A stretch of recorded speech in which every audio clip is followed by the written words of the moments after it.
Selamat malam, selamat datang di channel Gula Manja Ulis. Kali ini saya akan membahas tentang kisah seorang kaisar dari kerajaan Romawi yang mungkin teman-teman juga pasti pada tahu semua, yaitu Kaisar Konstantinopel. Kaisar Konstantin. Kaisar Konstantin yang akan saya bahas di sini adalah apakah dia benar-benar seorang Kristen sejati atau hanya sekedar ikut-ikutan Kristen. Kaisar Konstantin itu lahir di daerah Serbia dulu, dan dia orang tuanya itu bapaknya bernama Konstantinus Chlorus, seorang perwira tinggi di kerajaan Romawi, dan ibunya bernama Helena. Ibunya ini orang Kristen. Jadi bapak dan ibunya ini kawin beda agama. Kaisar Konstantin mendapat pengaruh pagan, pengaruh penyembahan ilah-ilah atau berhala dari bapaknya, kebiasaan itu, dan juga dia dapat pengaruh berdoa, beribadah kepada Tuhan Yesus melalui ibunya. Namun pengaruhnya yang sangat besar jelas dari ayahnya. Kaisar Konstantin ini seperti kita ketahui, dia menaklukkan kota Konstantinopel. Tapi jauh sebelum kota Konstantinopel ditaklukkan oleh Kaisar Konstantin, Bizantium. Jadi namanya dulu sebelum ditaklukkan oleh si Kaisar Konstantin ini namanya Bizantium.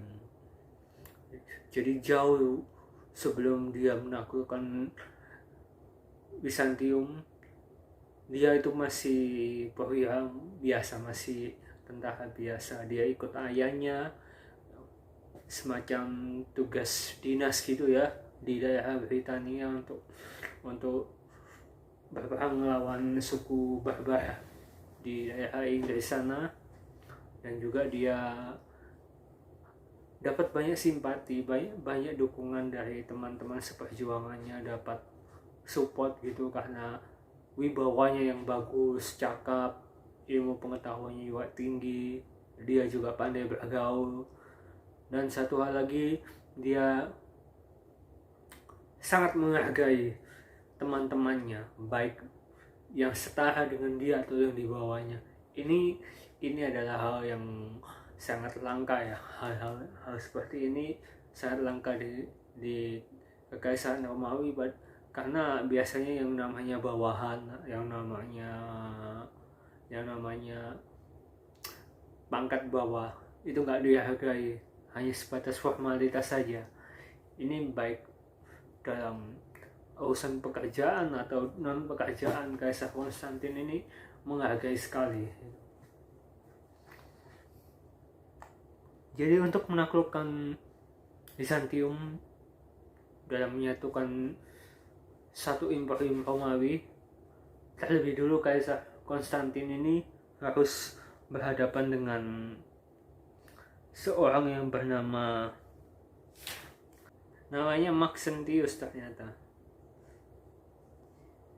Jadi ceritanya waktu itu Romawi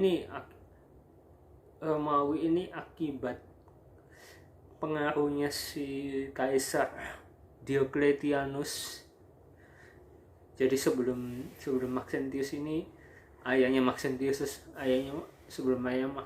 ini, nggak tahu ya, kalau saya salah tolong dikoreksi ya. Namanya itu Diocletianus ya. Dari Diocletianus ini punya sistem dengan cara membagi kekaisaran Romawi menjadi 4 wilayah besar yang disebut tetrarki. Jadi tetrarki itu kekaisaran Romawi itu yang dari Spanyol, hingga sampai ke Yunani, perbatasan Yunani Turki, dari barat sampai ke timur. Jadi lumayan luas ya wilayahnya. Itu nggak bisa kalau dikontrol hanya dari Roma aja gitu. Wilayahnya sangat jauh, wilayahnya sangat sangat luas gitu. Sewaktu-waktu terjadi pemberontakan, daya kontrolnya susah. Jadi dengan dibagi ini lebih efektif, lebih efisien gitu. Jadi masing-masing tempat ditempatkan seorang kaisar junior atau istilahnya Caesar gitu. Terus Caesar ada lagi Augustus gitu. Jadi kayak apa istilahnya itu, negara bagian ini kepala pemerintahnya siapa gitu ya, bupatinya siapa gitu. Nah seperti itu. Memang efektif, memang apa mempermudah sistem pemerintahan, mempermudah apa roda pemerintahan kekaisaran Romawi.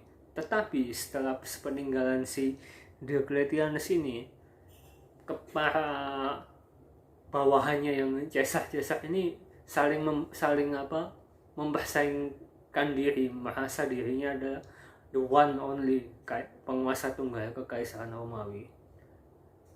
Anda pendukung ini saling baku hantam, saling konflik gitu ya.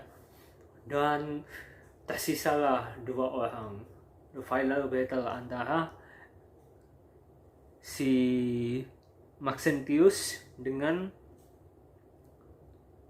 Konstantin. Dua orang yang sangat pengaruhnya kuat ini, Maxentius dan Konstantin. Maxentius yang berpusat di Roma, sebenarnya dia masih belum jadi kaisar ya. Dia itu sebelumnya ayahnya yang namanya Maximian itu masih jadi kaisar tuh. Tetapi dia menghasut ayahnya dengan cara yang licik, dengan cara yang kurang ajar itu ya, cara halus tapi kurang ajar. Dia hasut ayahnya supaya pensiun dini. Akhirnya ya udah dia jadi kaisar. Maxentius ini orangnya bukan jadi teladan bagi masyarakat Roma. Dia suka menimbulkan ketidakstabilan, diskriminasi sosial. Padahal itu sama-sama orang Romawi ya, Pak. Itu enggak, itu di luar orang Kristen, yang waktu itu Kristen masih belum jadi agama resmi ya. Jadi ini kasusnya yang sesama penduduk Romawi aja dia nggak bisa ngontrol gitu. Akhirnya terjadi kesenjangan sosial, terjadi pemberontakan rakyat gitu, the civil war. Terus dia juga bikin kubu oposisi yang berlawanan dengan dia tuh bencinya setengah mati. Di bidang ekonomi juga Maxentius menerapkan pajak yang tinggi, sehingga kondisi ekonomi Romawi pada saat itu benar-benar hancur gitu, nggak stabil. Hal-hal negatif ini dilihat oleh si Konstantin ini sebagai celah ya. Meskipun istilahnya Konstantin anak bawang, anak baru, tapi potensinya bagus untuk jadi pemimpin. Dia kumpulkan kubu-kubu yang gak suka sama Maxentius, dia bentuk suatu perkumpulan. Akhirnya dia mau merencanakan sesuatu untuk melawan Maxentius ini. Tapi ya nggak langsung gitu ya, karena Maxentius ini juga kubunya banyak pendukungnya. Akhirnya sisa Maxentius dan Konstantin ini, sebelum pertempuran betul, sebelum baku dapat untuk saling bertempur ini, pada suatu malam Konstantin ini mendapat penglihatan yang di luar nalar, di luar logika. Jadi si Konstantin ini mendapat penglihatan di langit yang gelap sana terdapat cahaya yang sangat berkilau, tapi cahayanya nggak sampai bikin dia pingsan atau buta kayak kejadiannya Paulus di di Damsyik itu, di Damaskus. Cahaya ini sangat mencolok sekali. Cahayanya terang melebihi cahaya bulan dan cahaya bintang. Anehnya menurut hanya dia aja, yang lain nggak mendapat penglihatan ini. Maxentius yang seorang pemuja dewa matahari atau Sol Invictus yang berarti matahari yang tak terkalahkan ini kaget gitu, wah ini cahaya apa ini, berbentuk salib, yaitu lambangnya orang Kristen yang dia siksa, lambangnya orang Kristen yang dia hina, dan juga itu lambangnya ibu kandungnya sendiri, Ibu Helena. Namun di lambang salib yang membentuk seperti Kristogram huruf Yunani itu terdapat tanda yang artinya dalam bahasa Latin in hoc da vinces, yang artinya dengan tanda ini taklukkanlah, dengan tanda ini kamu bisa meraih kemenangan. Setelah mengalami kejadian penglihatan itu, dia merasa mendapat inspirasi ilahi, dia merasa mendapat perwahyuan gitu, mendapat semangat, suntikan moral yang sangat kuat dari penglihatan itu. Dia dapat kekuatan spiritual yang bukan dari dewa-dewa yang dia sembah, yang bukan dari dewa matahari pula, tetapi ini Tuhannya mamanya sendiri, Tuhannya mamanya Helena ini, yaitu Tuhan Yesus. Dan dia terinspirasi oleh penglihatan itu membuat sebuah lambang Kristogram itu, yang kalau orang kita bacanya XP, P gabungan X ini ya, kalau dalam bahasa Yunani itu Kiro ya, yang sekarang kalau kita lihat di gereja-gereja masih ada lambang itu, yang artinya Kristus gitu. Dia pakai lambang itu sebagai panji-panji peperangannya dia sebelum menghadapi Maxentius itu. Jadi dia rancang lambang itu di setiap pasukannya, di setiap bagian-bagian pasukannya dipasang ya lambang itu, di berkibar. Akhirnya Dede tiba di hari pertempurannya. Dia yakin dengan penglihatannya itu mempengaruhi imannya dengan spirit yang tinggi, dengan keyakinan yang sangat luar biasa. Pertempuran di Milvian Rex di Roma itu berhasil dia menangkan, dan dia berhasil mengalahkan Maxentius dengan kemenangan telak. Para masyarakat sangat bangga dengan pencapaian yang dilakukan oleh seorang Konstantin. Oleh karena itu dia membuat terkesima, membuat penduduk Roma terkesan gitu. Dan ini adalah celah untuk Konstantin meraih simpati akibat inspirasinya dari lambang itu. Tapi dia nggak mau langsung buru-buru menyatakan ayo ikut Kristen, karena dia tahu sebagian besar penduduk Roma saat itu masih memeluk agama kaum pagan. Jadi dia nggak bisa langsung asal mengajak, nanti menimbulkan ketidakstabilan. Dia fokus dulu membenahi sistem sosial, membenahi sistem ekonomi di Roma untuk lebih baik lagi, dan akhirnya kondisi Roma stabil pada saat itu dan masyarakatnya mulai suka gitu. Tapi ingat, ini dia belum mengesahkan Kristen sebagai agama resmi ya. Itu kejadian sebelum tahun 330 Masehi. 330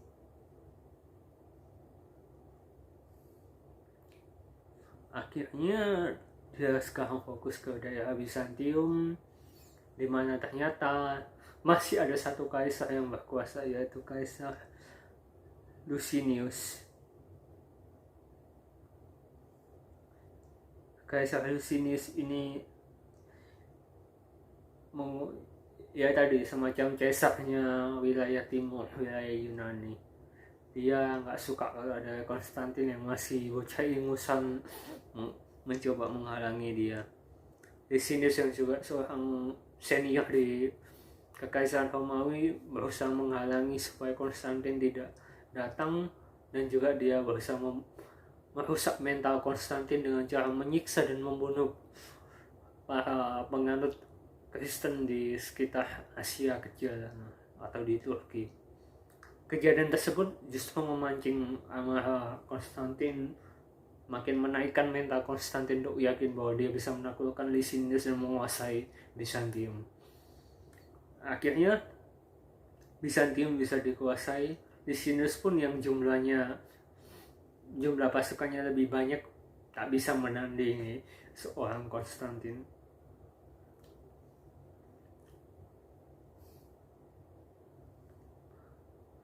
Konstantin bisa menguasai Bizantium dan finally benar-benar udah nggak ada kan final battle lagi, dia jadi penguasa tunggal Romawi. Dan keputusannya adalah memindahkan ibu kota Romawi dari kota Roma menuju kota Bizantium. Sebagai catatan, dia tidak pernah memperkenalkan kota Konstantin, nama Konstantinopel dari dirinya sendiri. Dia nggak bilang pakai namaku ini kota ini, enggak.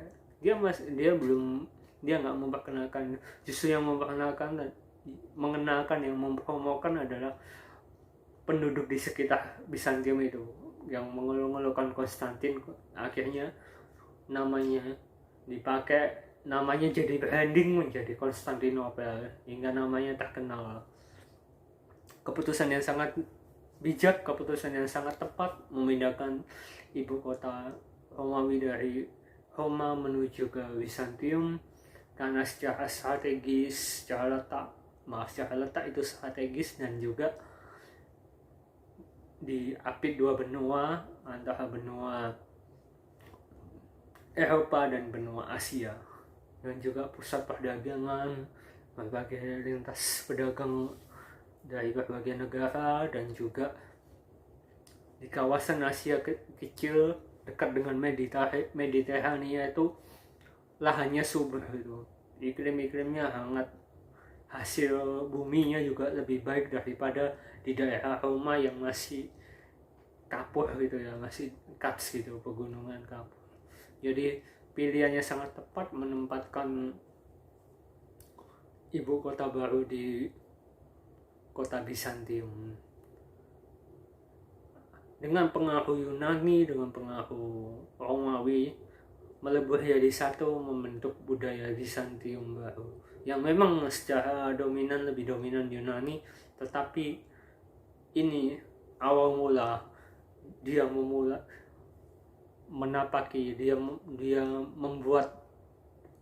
the new era baru bagi Romawi, Nova Roma, kekaisaran Bizantium yang akan menjadi legenda hingga 1000 tahun lamanya, dan diakui oleh dunia sebagai kekaisaran yang paling kuat, paling memberi impact kepada seluruh dunia, seluruh bangsa-bangsa di sekitarnya, untuk membuktikan bahwa usaha yang dilakukan oleh Konstantin ini nggak sia-sia, perjuangannya nggak sia-sia. Di samping itu juga dia memberi impact pula pada bidang agama.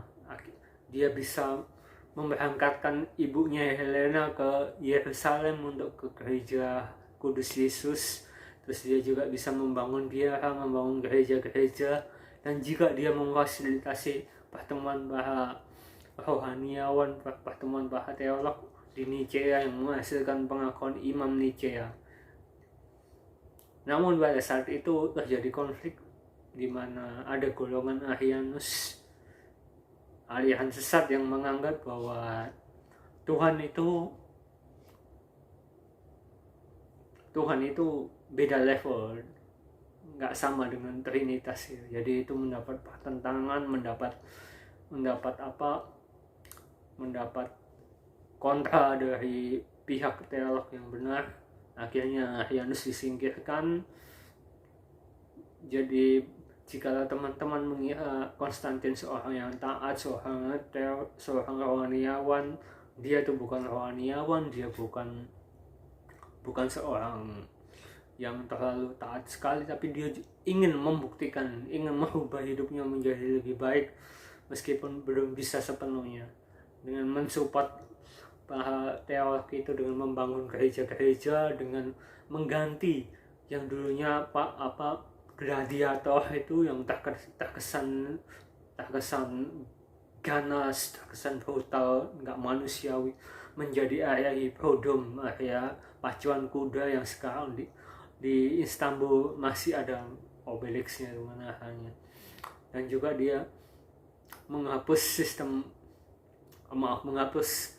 semacam pesta-pesta penyembahan berhala, pesta percabulan, pesta seks bebas seperti dewa-dewa Venus, dewa-dewinya mitologi Roma itu. Dia hapus kebiasaan itu menjadi tempat ibadah bagi kaum Kristiani.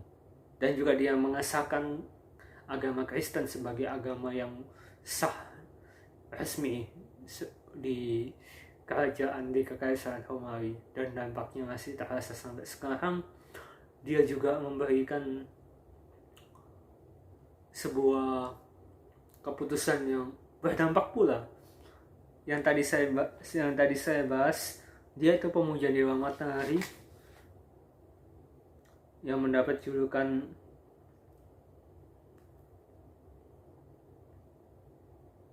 Sol Invictus.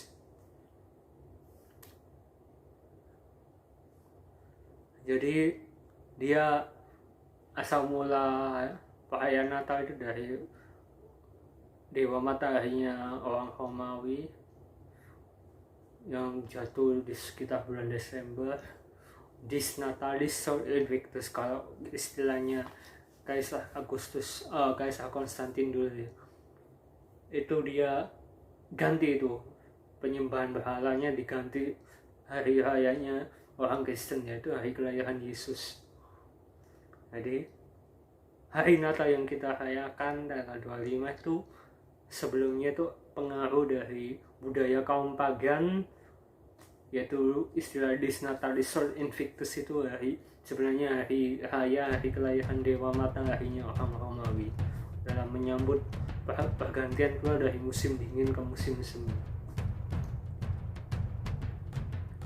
Sekian yang dapat saya bagikan untuk tentang kisah Kaisar Konstantin selanjutnya dan dampaknya di kerajaan, serta dampaknya dengan pengajaran agama Kristen akan saya bahas di video selanjutnya. Terima kasih. God bless you.